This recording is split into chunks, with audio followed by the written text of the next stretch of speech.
जय हिंद दोस्तों, स्वागत है आप सभी का आज के इस सेशन में।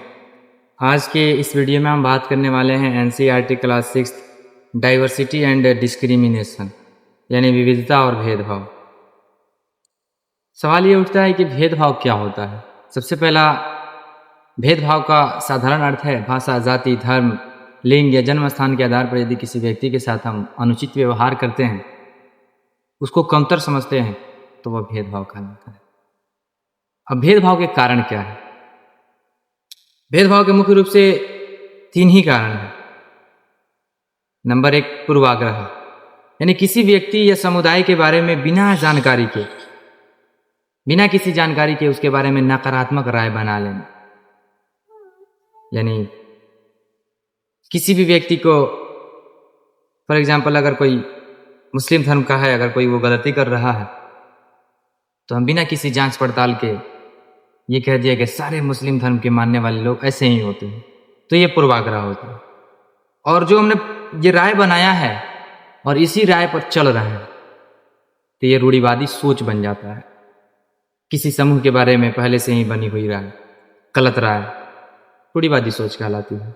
सामाजिक असमानता, तीसरा कारण है सामाजिक असमानता। जाति, धर्म, वर्ण, भाषा या लिंग के आधार पर समाज में ऊंच नीच की जो भावनाएं होती है, यही सामाजिक असमानता होती है। जाति, धर्म, वर्ण, भाषा।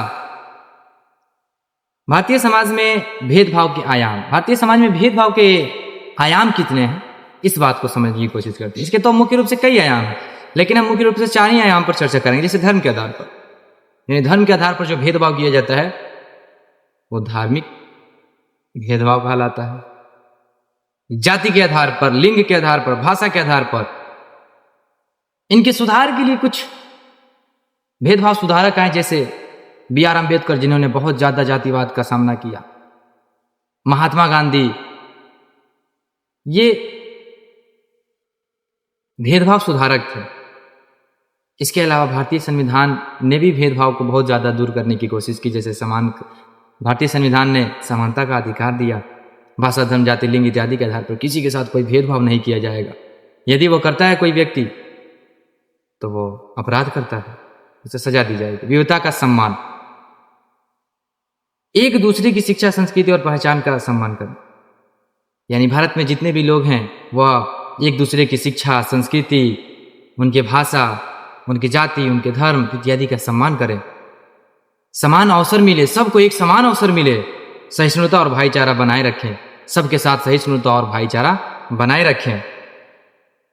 यूपीएससी लेवल से इसका मुख्य निष्कर्ष यह निकलता है कि विविधता समाज की स्वाभाविक विशेषता नहीं जबकि यानी विविधता समाज की स्वाभाविक विशेषता है, जबकि भेदभाव एक समस्या है।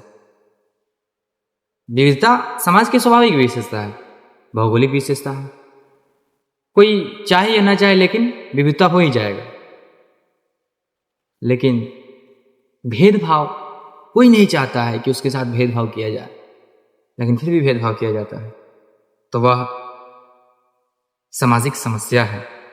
भेदभाव का मूल कारण पूर्वाग्रह, रूढ़िवादी सोच और सामाजिक असमानता है।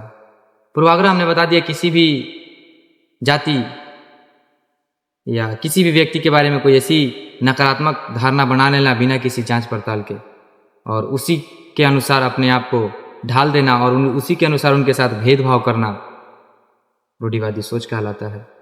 भारतीय संविधान और लोकतंत्र का उद्देश्य समानता, न्याय और सामाजिक सुधार करना है। भारतीय संविधान और लोकतंत्र की मुख्य उद्देश्य समानता लाना है, सभी के लिए एक समान अवसर, सबके साथ न्याय करना है और सामाजिक सुधार करना है। आई होप कि आपको यह जानकारी अच्छी लगी होगी।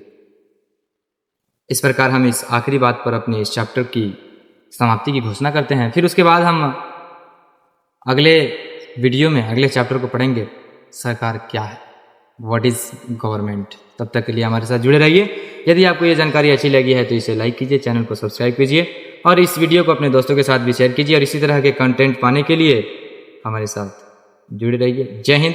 फिर मिलते हैं सरकार क्या है टॉपिक के साथ।